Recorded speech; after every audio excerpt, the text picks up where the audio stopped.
Hey everyone, welcome to the Outdoor Podcast. I'm Tim. This is Dave.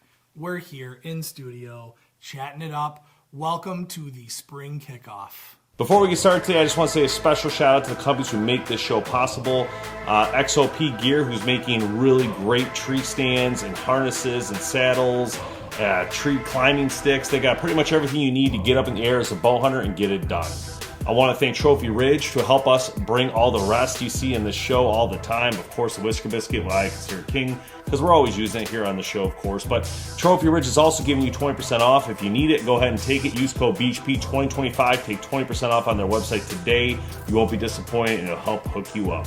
I also want to say a special shout out to Moultrie, who's making the Edge 2 and the Edge 2 Pro cameras, who are helping you get in the field and know when to get in the field with their amazing app, because it's going to give you information about the deer movement. It is really, really cool. Yes, welcome. This is our first edition this year, although we do have some footage to show you guys. We'll get to that in the next episode, but today's episode is just kind of an intro back into it this year. This would be from 2017 till today. How many years is that? Ooh, that's a long time. I don't want to think about it, but that's eight if I'm doing the math. Yeah, so 8 years. This is our 8th year, I guess, doing this podcast. That's right. Yeah, 8th season. We're testing out a little different set today, just got a little bit more room right here, so we decided to try this out today. But normally we'll be in our normal spot, in our studio room office. Mix it up a little bit. Yeah, mix it up. You probably will see us at the campground a couple times too. So yeah, so right now we're in spring, and we're about to kick off the Total Archery Challenges are coming up. They're around the corner, so that's something to look forward to for those who are looking to get out and shoot some archery on the mountains, which is kind of exciting. Mm-hmm. Crystal Mountain, they're actually keeping both this year, which is weird. Or they added another one,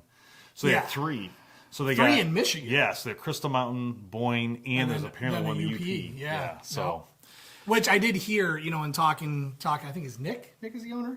I might got that wrong. So forgive me if I'm wrong there. But I remember talking to him and going over kind of all the locations that they go, Pennsylvania and Colorado and all that stuff. Michigan was their largest turnout. Yeah, so it makes sense that they expand it.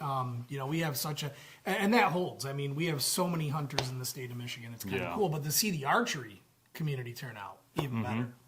Kind of a fun time. So actually, this brings me to my talking point today. I wanted to get to anyway, since we're talking about the wonderful state of Michigan and hunting. Oh boy! Today I wanted to talk about a little bit of the CWD.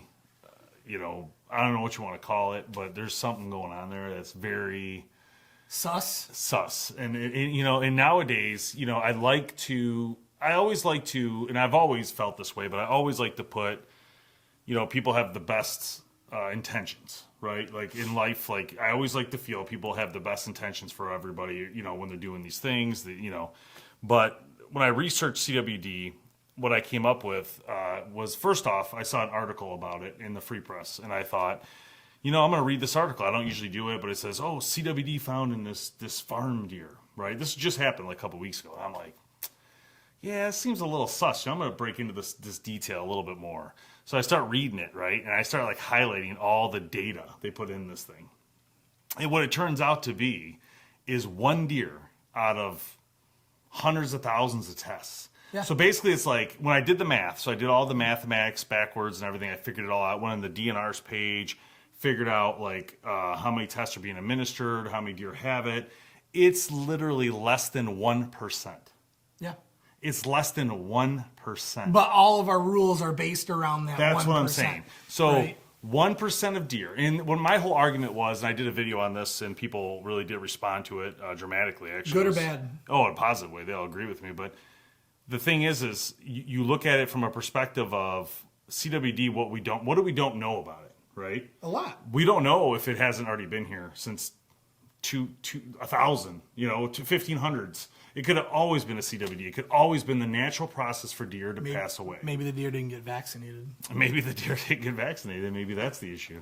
But anyway, so part of my research I did on it was, how much does it cost for these tests? Who's making money here, right? Follow the money. That's the way I look at it in my mind. Well, and is it selective testing too, right? You need random samples, are they?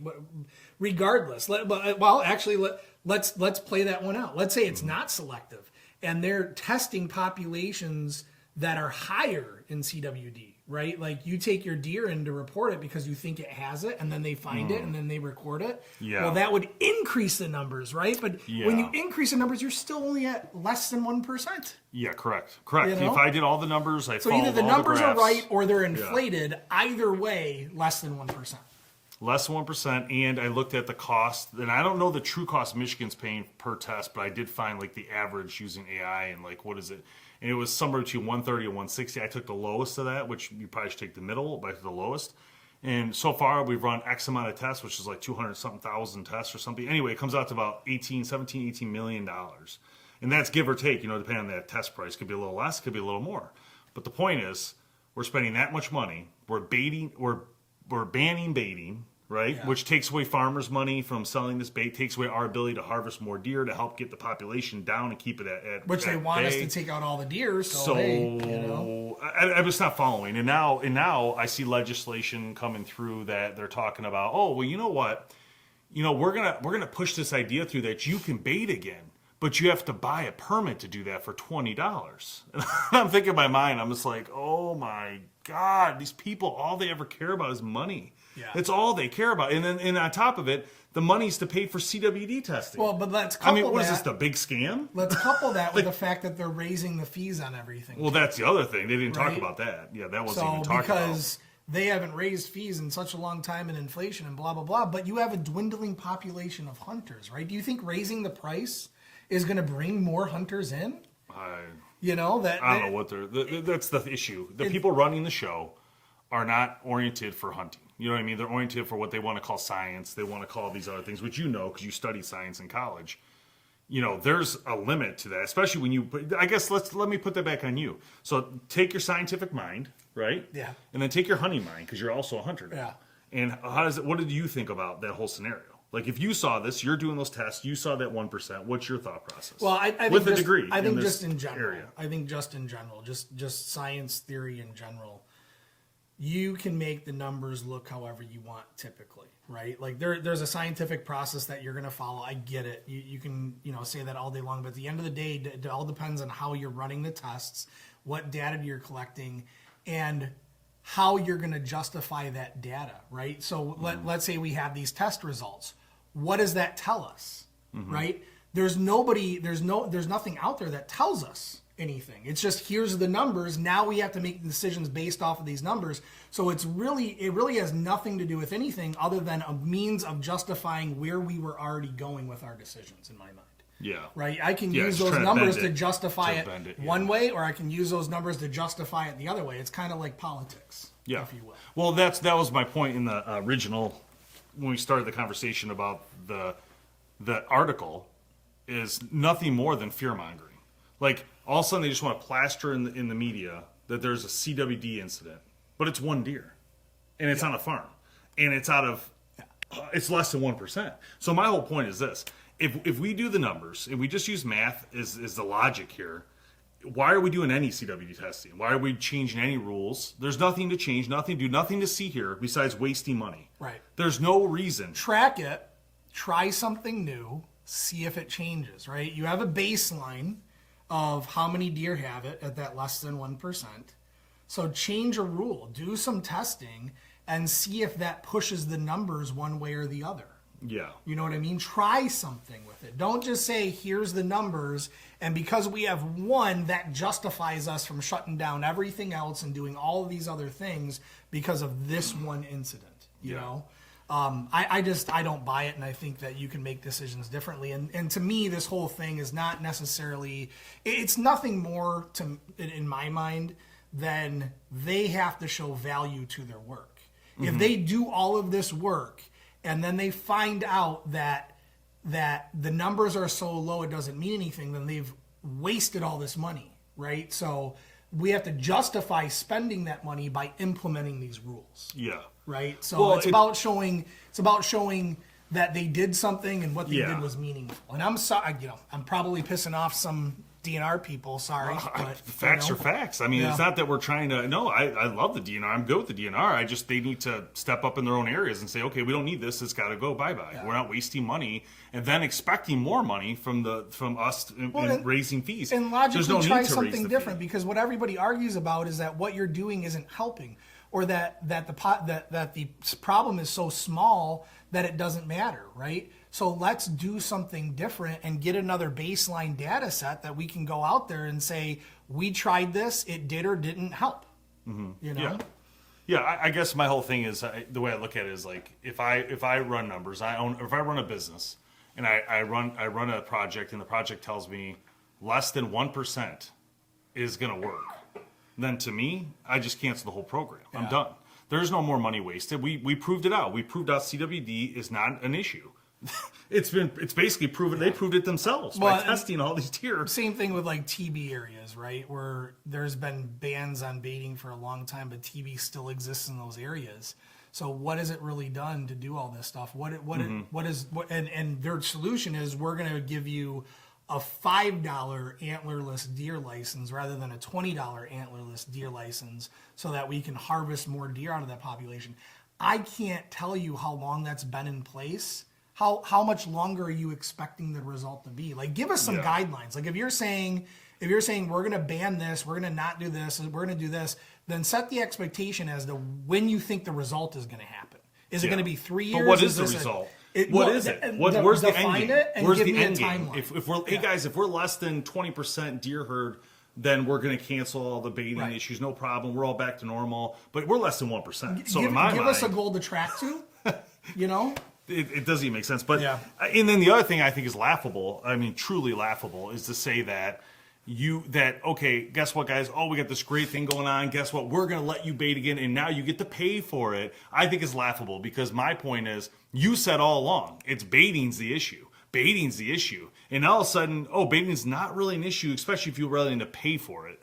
Right. Like, what? Right. Doesn't even make sense. You're making tax money probably on the carrots and everything being sold in bait. Yeah. There's always money somewhere. And it just drives me crazy. I'm like, so we've lost baiting for this amount of years. And now you're saying, you can have it back, but you got to pay for it. What? Where's the lot? Like, what led you to that decision? Right. With less than 1%. And let's give credit, right? Less than 1% in deer tested doesn't. I've never taken a deer to get tested. Now, granted, I think you can visually see whether it's CWD, and if I thought I had it, I would take it in, right? But let's give them the benefit of the doubt and say what their numbers show is a third of what's out there. Mm-hmm. They're missing 66% of the deer with CWD.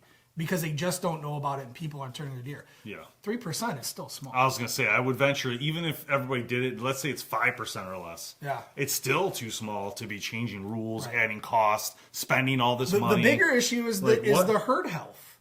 The bigger issue is the quality of deer that are out there. There's too many deer running around everywhere. So, I mean, I think that there's bigger issues to deal with than that, and it's kind of like you hear it out of two sides of the mouth. We don't want you to bait, but we want you to kill the deer. But we'll take your money. Which one? Help me out here. Yeah. How many deer were on that camera, Kevin? Today, Kevin's looking at his camera. I think there was 9. 9 deer. 9 healthiest looking deer eating in a food plot on his land. Yeah. So my point is, like, the herd is not changing. It's getting bigger. It's getting more dangerous. The area is actually there's always going to be community feeding areas for deer, regardless of baiting. So frustrating. There's not to plots, mention there's farms. There's all that stuff. Oh, farms where they found it though. Yeah, well, fenced-in farm, I think. Was it? Yeah, originally. It was a ranch? It's always been a ranch issue. It's where it starts because a ranch is where you're going to have no room for the deer to get around. Well, you also have how they've been kept. You also have more feces. That's what I'm saying. And all that stuff. It's like a chicken coop, right? Yeah. You don't know how big their coop is that they've been put in, and it's like a dirty kennel.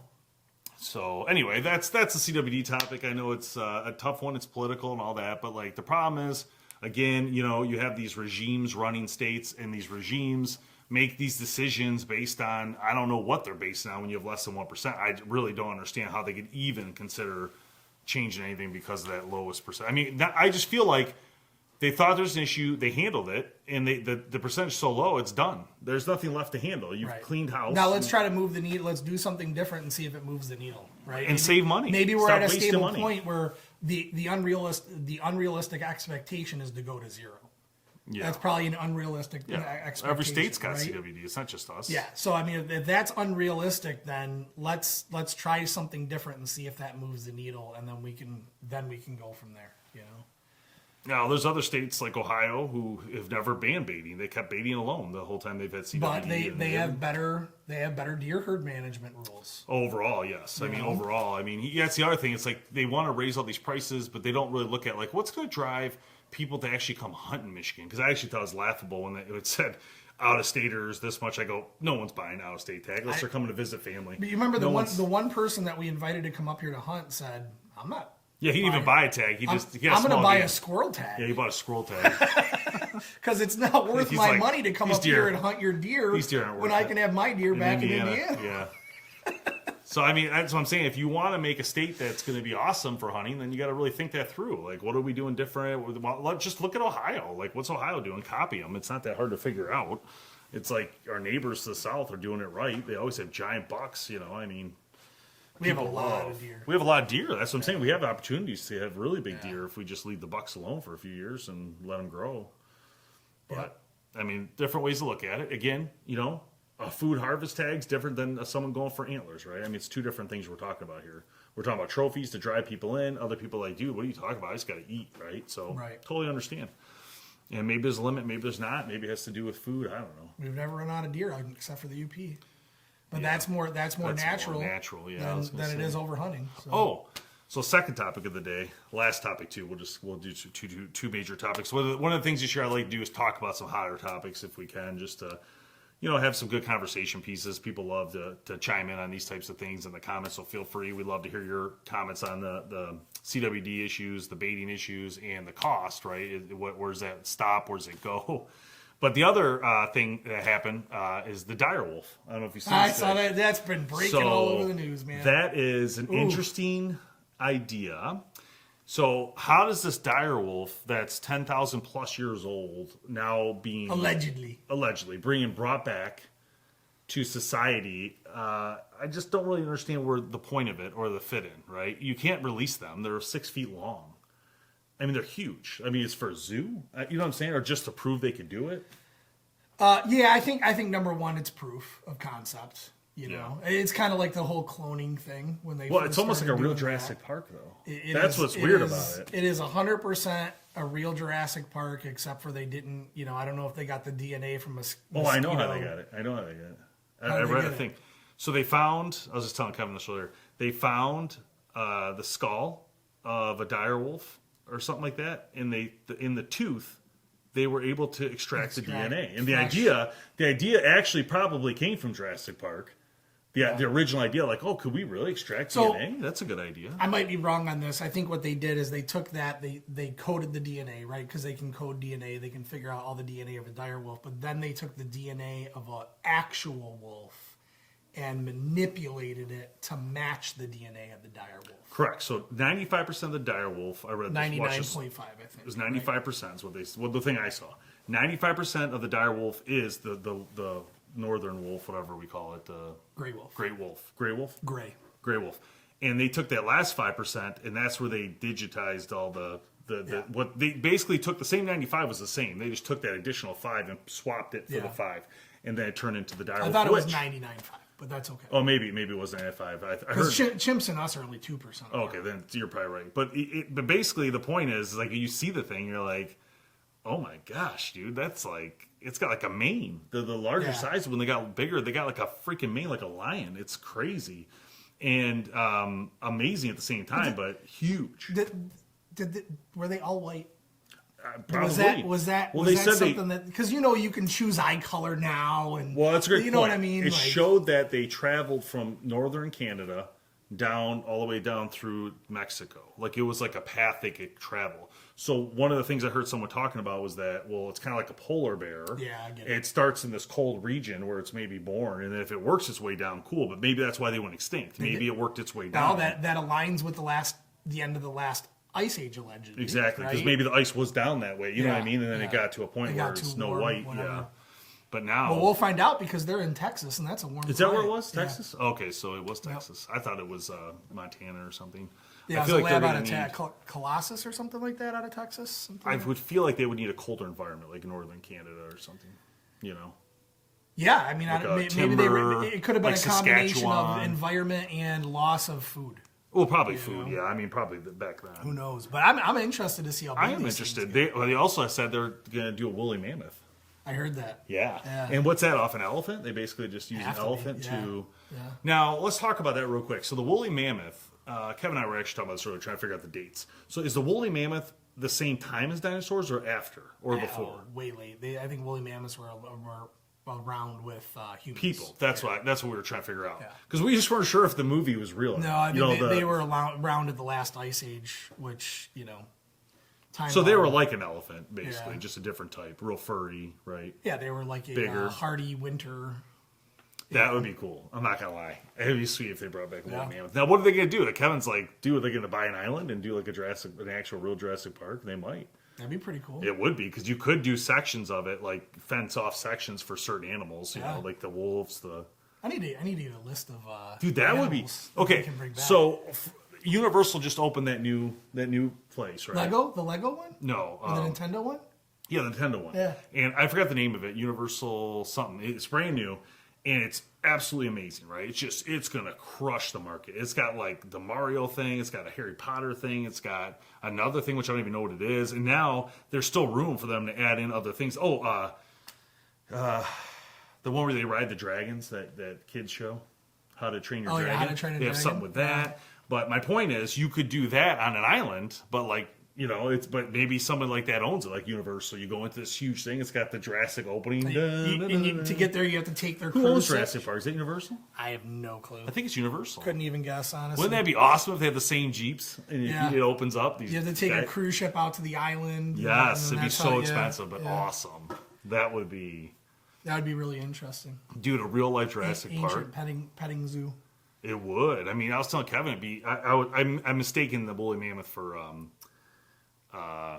a dinosaur that had the armor. Yeah. So I was like, wouldn't it be cool to rub your hand on the scales, like the armor? Now, do you believe in things like the megalodon is still here? You know what the megalodon is? Yeah. The giant great white. Super. No, I don't think it's still here. No, but I think you would have somebody would have seen it by now. Yeah, it's like on the moon or something. There's no way. Yeah. There might be a tooth of it that has DNA in it, but I don't think you want to bring that back. Well, how do you raise it, right? You know what I mean? Yeah, with the ocean, they wouldn't be able to raise it. They have to let it go, and then it would eat ships whole. I want to see pterodactyls. Is that a flying thing? Yeah. Well, that ain't gonna happen. It's a large flying. That ain't gonna happen because it's gonna fly and eat somebody. That'd be awesome. It'd be even cooler if they put like a thing in there. Actually, that would be kind of cool. It'd be cool if they use them for war. They put a code in them so they could like tell them where to go. That'd be fun. I think I saw that. What was that on? Transformers or something? That'd be awesome. Oh my gosh, too funny. Yeah, direwolf. So that's pretty cool. I do have to say it is kind of scary too. Like it's like, dude, what are you guys doing? Like you're just allowed. Like no one. Is there regulations on this? You can just create a direwolf. Like how do we know we want them back? Like what if they create a saber-toothed tiger? Like is that okay? Like, I don't know. You know what I mean? Like, is there nobody? It's in America, too. It's not like this is, like, somewhere we have no control. Which, I mean, I think it's cool. Like, I'm down for it. I just think it's interesting that you could just do that. And I would maybe they have some permit. I don't know. Technology is crazy. I got a good idea. Let's let them loose in the UP. That's what I'm saying. Oh, yeah. Right? Can you imagine? Yeah, put them on Isle Royal. Shoot, dude. Well, what do you do once they kill somebody? That's the thing. It's going to happen. If you were to release a direwolf in the wild, who knows? Well, there's only 3 of them. Well, for now. But they're 6 feet long. So, I don't know. I didn't read anything about whether or not they are breedable. Right? Are that's they sterile? That's a are great they point. Not sterile? I don't know. I didn't hear that either. I mean? That's a great point you bring up. So I'm sure that they can make. I mean, at the very least, you can neuter them, right, or whatever. Well, they're not gonna do that. They're gonna probably try to really raise who knows what they'll do. Yeah. I highly doubt they raise them just to kill them. Well, it's like the liger, right? The cross between a lion and a tiger. The thing's freaking massive and amazing looking. Is that in the wild? But it's sterile. So it can't breed. Oh, I didn't know that. So they like a lion and a tiger can breed and create a liger, but then that liger can't create its own. I did not know that. So pretty interesting That's stuff. weird that it's sterile. That means nature automatically stopped it. Yeah. Yep. Somehow their That's genes pretty- just don't mesh enough to create a new species, which. Oh, yeah, because this works because it's not a new species. It's already Right. a species that's been. Right. It just didn't. Yeah, so I'm interested to see long term how big they get. That's what I want to see. Like it's cool. Good news. Like it's awesome. But they show all these pictures of them as a puppy. I'm like, I don't want to see them as a puppy. Well, they're already bigger though. That's what's funny. They've been showing They that all don't look day. bigger than a wolf. But they're already, well, right You know now what I they're mean? young still. Yeah, they're only not, 7 months, Yeah, I was gonna but, say they're yeah. not even. That- They it's gonna just be pretty cool. told the world today, and when they showed that the little one howling, whatever, and I thought that was cool. But I was like, well, that's not like I want to hear when they're old. Yeah. Like I want to hear a real. 100%. wolf Are they howl. feeding them meat? Are they feeding them dog food? Like, what are you doing? That's a great question. Yeah, they probably feed them other wolves. Oil and green. Yeah, who knows? Could you imagine sitting? What if they're in the- vegetarians? Sitting in the tree stand or in a ground blind, and you got a 6-foot wolf that just walks Pure up by white. You. You see this white thing coming through the woods. Like, what is that? No, You're the like, thing is, there's "Oh." dogs that are that big, right? Like the Oh yeah, I guess you're right. Yeah, what the do you Great call Dane. it? Great Dane's one of them, and then the Oh yeah, I forgot about that. I forgot what's those the dogs other that are one? big. Wolfhound. I think it's Wolfhound, called yeah. a wolfhound. I mean, there's some really big dogs. Yeah, I out forgot there, about you that know? dog. So that's what makes me wonder, like, why What's- couldn't we just bred this thing, you know, rather than create it with genes and stuff? Is it like the? that, you know? Yeah, I don't know. We That's a created great- chihuahuas out of wolves, you know. Shoot, I think we can do something. Can't we do something bigger? Can't we go bigger instead of smaller? Yeah, I want something You know? massive. Too funny. All right, guys. Well, I think that's it today. I do have a nice list of topics for the next few episodes. I'm not going to put them all in one here, so we're going to do 2 at once. That way, there's room for conversation. These next ones, I got some really good ones too on here. Tim's going to hate, but they're going to work. So we'll see you next time on the Outdoor Podcast. If you guys have ideas for topics you want to hear or see, just go ahead and comment below. We'll definitely try to get to that. We'll see you next time right here on Outdoor Podcast.